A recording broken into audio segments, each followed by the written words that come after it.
Today we're going to talk about if breakups tend to hit guys later in the post-breakup process.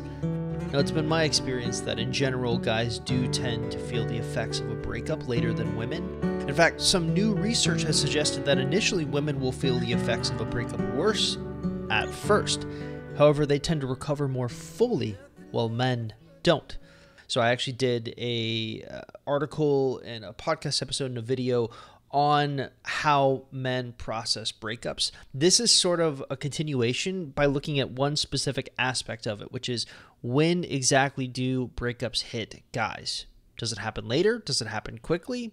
That's what we're going to explore. So really, I like to dive into the reasons that I believe men will experience a breakup later than women. Namely, I want to talk about the following things. Number one is the Binghamton University study and its relation to when breakups hit guys. Number two is our internal research on men and their connection to avoidance. And number three is how the no contact rule can actually help us understand how men process grief. Now, if you're unfamiliar with the way we roll here at Ex-Boyfriend Recovery, our theory is that if we can't prove the effectiveness of something we talk about, then we aren't going to recommend it to our clients. But how do we approve these effective ideas? The most legitimate research we could find was a study done by Binghamton University called Women Hurt More by Breakups But Recover More Fully. Really original name of the study, but that's neither here nor there. So essentially, the study backs up my hypothesis that men have more difficulty recovering from breakups than women. In fact, I found this quote particularly interesting in the study. Researchers from Binghamton University and University College London asked 5,705 participants in 96 countries to rate the emotional and physical pain of a breakup on a scale of 1, none, to 10, unbearable. They found that women tend to be more negatively affected by breakups, reporting higher levels of both physical and emotional pain. Women averaged 6.84 in terms of emotional anguish versus 6.58 in men. In terms of physical pain, women averaged 4.21 versus men's 3.75. While breakups hit women the hardest emotionally and physical, women tend to recover more fully and come out emotionally stronger. Men, on the other hand, never fully recover. They simply move on. That's an interesting thing. What do they mean by that? Men simply move on but never fully recover. I think perhaps by looking at avoidant individuals and how they process trauma can help us explain this phenomenon. So in 2020, I started really putting my foot forward on researching attachment styles. In fact, in asking our clients how many of their boyfriends were avoidant, I got the following results back. As you can see, we have an overwhelming majority of our clients say that their exes are avoidant. But what does that mean? Well, a few days ago, I actually wrote an article on my website called The Definitive Guide to Male Psychology. Now, in it, I refer to 3 core concepts that pretty much describe an avoidant. They struggle in moments with being vulnerable and sharing feelings.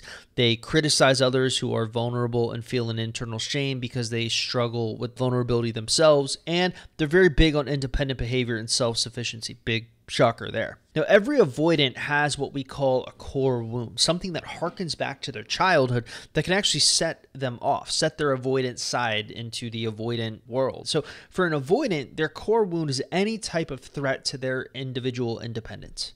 But that's not necessarily helpful for explaining why breakups hit guys later.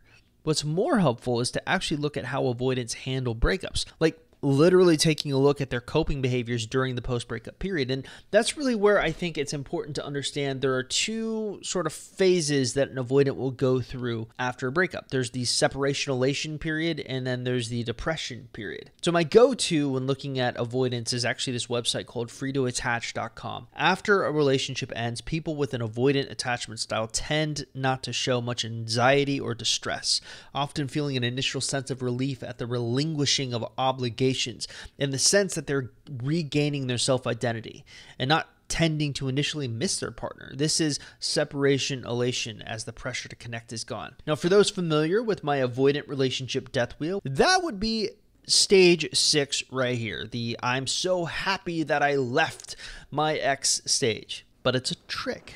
It's a coping mechanism that an avoidant uses to stave off the inevitable grief that will follow. And believe me, grief is coming, once again pulling from Free to Attach. But they can have a depressive episode from 2 to 4 months after a breakup, manifested in feeling numb, disconnected, meaningless, which they may try to repress. Everybody needs deeper connection, but often avoidants don't recognize they need their partners until the partner actually loses interest, leaves through separation, divorce, death, illness, something else. The toll has come. Their repression no longer working, they enter into the I feel sorry for myself phase. Now, what's perhaps most ironic about it is that in 90% of the cases, the avoidant is the one to initiate the breakup.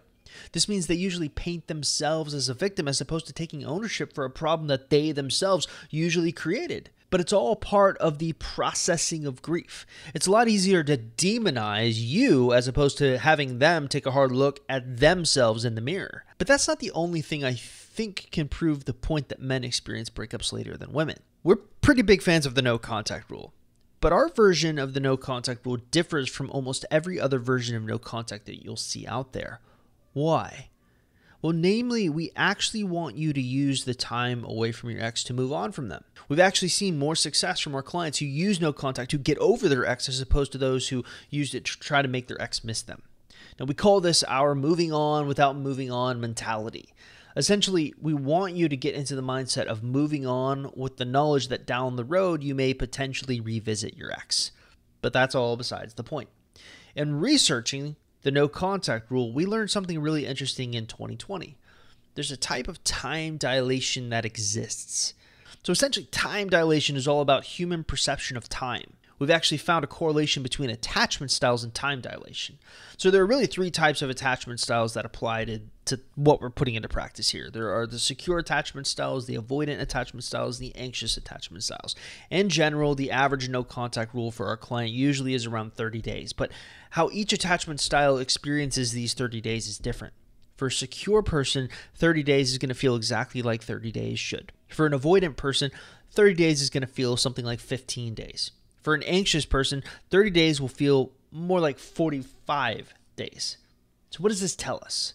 Well, it tells us that time is experienced differently based on your state of mind.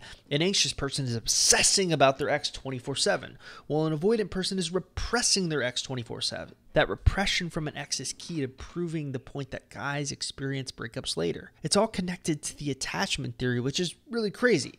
As you can imagine, many of our clients who have avoidant exes have to take what I'm saying on faith, and it's hard to do that, especially when you consider their anxious attachment style. But those that do take what I'm saying on faith, those that do use their time wisely post-breakup, those that are patient, tend to see some pretty great results.